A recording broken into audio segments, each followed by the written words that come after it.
Halo semuanya, kembali lagi bersama channel Jason Wilbur. Pernah nggak sih kalian bertanya-tanya, benda hitam bundar yang nempel di mobil kita ini dari mana sih asalnya? Kelihatannya sepele, tapi tanpa ban, mobil secanggih apapun nggak akan bisa jalan. Nah, di episode kali ini, kita akan melakukan perjalanan waktu untuk mengupas tuntas sejarah dan asal-usul ban mobil.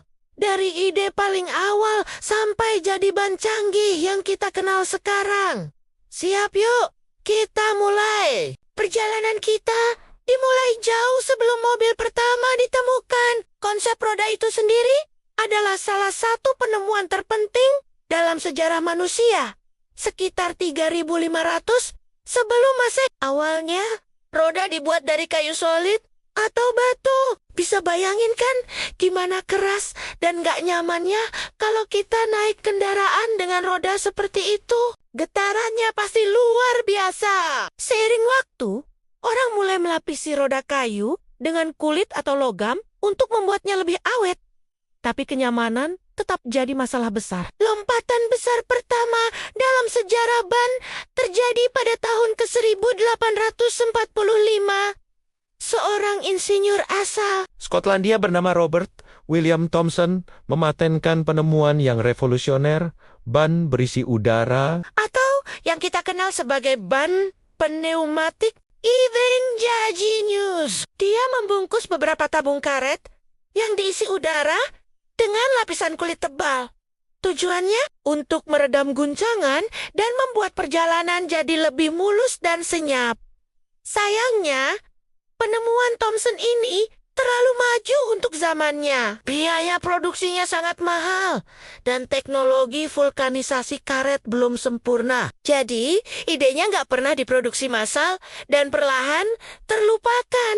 Kasian ya, padahal idenya brilian banget. Nah, sekarang kita maju ke tahun ke-1888. Di Belfast, Irlandia, ada seorang dokter hewan bernama John Boyd Dunlap. Ceritanya, Dunlap ini pusing melihat anaknya yang kesulitan naik sepeda roda tiganya di jalanan berbatu. Sepedanya pakai roda kayu solid, jadi nggak nyaman banget karena sayang anak.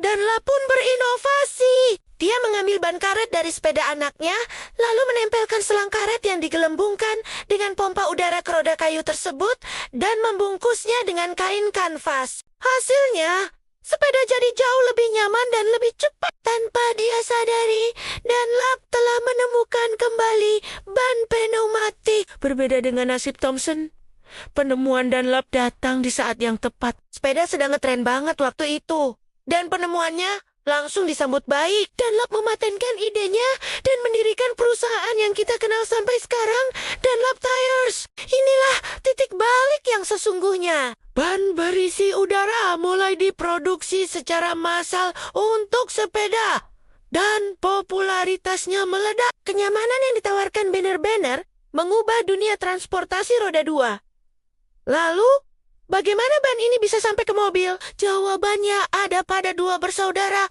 asal Prancis, Duart dan Ander Michelin. Ya, nama yang sama dengan perusahaan ban raksasa dan panduan restoran terkenal itu. Pada tahun 1891, seorang pesepeda datang ke pabrik karet mereka dengan ban dan lap yang kempes. Saat itu, ban masih dilem ke pelek.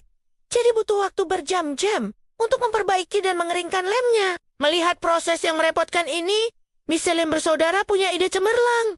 Kenapa nggak bikin ban yang bisa dilepas pasang? Mereka pun menciptakan ban pneumatik pertama yang dapat dilepas dari peleknya. Inovasi ini sangat mempersingkat waktu perbaikan dari berjam-jam jadi cuma sekitar 15 menit. Untuk membuktikan kehebatan penemuan mereka, pada tahun 1895, mereka mendaftarkan mobil buatan sendiri yang dilengkapi ban ciptaan mereka dalam lomba balap mobil Paris-Bordeaux, Paris. Meskipun mobil mereka nggak menang dan sering banget mengalami ban kempes selama balapan. Mereka berhasil membuktikan satu hal penting. Mobil dengan ban berisi udara jauh lebih nyaman dan punya potensi untuk melaju lebih cepat. Dari sinilah era ban mobil modern dimulai. Awal abad ke-20, jadi saksi bisu perkembangan pesat Teknologi ban. Salah satu masalah utama ban awal adalah warnanya. Karet alami itu warnanya putih susu atau krem. Jadi, ban mobil pertama itu warnanya putih. Cantik sih, tapi nggak awet sama sekali. Ban gampang aus dan cepat rusak karena paparan sinar matahari. Para ilmuwan pun putar otak mencari cara untuk memperkuat karet. Pada tahun 1910, para peneliti di BF Goodrich Company menemukan bahwa menambahkan karbon black atau jelaga ke dalam campuran karet bisa meningkatkan kekuatan dan daya tahan ban hingga 10 kali lipat. Efek sampingnya, ban jadi berwarna hitam seperti yang kita lihat sekarang. Jadi, warna hitam pada ban itu bukan buat gaya-gayaan, tapi murni karena alasan fungsional untuk membuatnya jauh lebih awet. Sejak saat itu, ban hitam menjadi standar industri. Inovasi nggak berhenti di situ. Pada tahun 1911, Philip Strauss memperkenalkan kombinasi ban dan ban dalam. Ini adalah desain yang sangat populer selama puluhan tahun. Kemudian, pada tahun 1946, Michelin kembali membuat gebrakan dengan memperkenalkan ban radial. Desain ban radial ini punya lapisan benang yang membentang dari sisi ke sisi ban, tegak lurus dengan arah putaran. Hasilnya adalah ban yang cengkeramannya lebih baik, lebih hemat bahan bakar. Dan umurnya lebih panjang dibandingkan ban bias konvensional. Butuh beberapa dekade sampai ban radial diadopsi secara luas. Tapi kini hampir semua mobil penumpang menggunakan teknologi ini.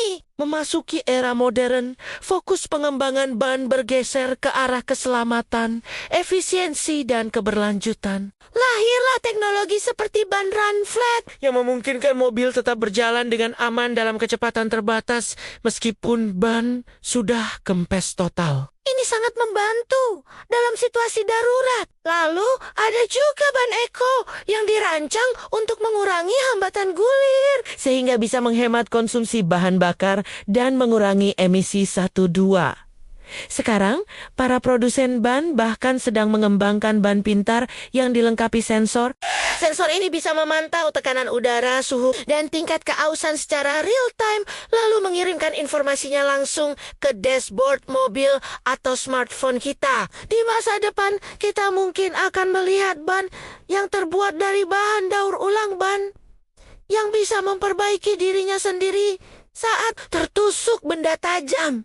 Atau bahkan ban tanpa udara sama sekali, seperti konsep optis dari Michelin yang terbuat dari material komposit khusus. Teknologi terus berkembang, dan masa depan ban mobil terlihat sangat menarik.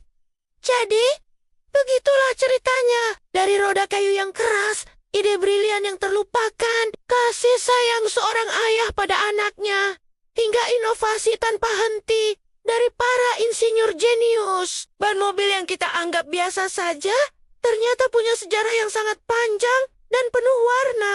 Setiap kali kita berkendara dengan nyaman, ingatlah perjuangan dan kecerdasan orang-orang di masa lalu yang membuat semua ini menjadi mungkin. Benda hitam bundar ini adalah bukti nyata dari evolusi teknologi yang luar biasa. Terima kasih banyak sudah menonton video kali ini sampai habis. Semoga informasi tadi bermanfaat dan menambah wawasan kalian.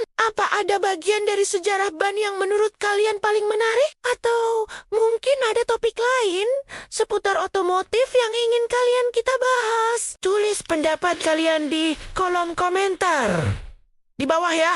Jangan lupa untuk like, share, dan yang paling penting, subscribe channel Jason Wilbert agar kalian gak ketinggalan video-video menarik berikutnya. Sampai jumpa di episode selanjutnya. Tetap aman di jalan.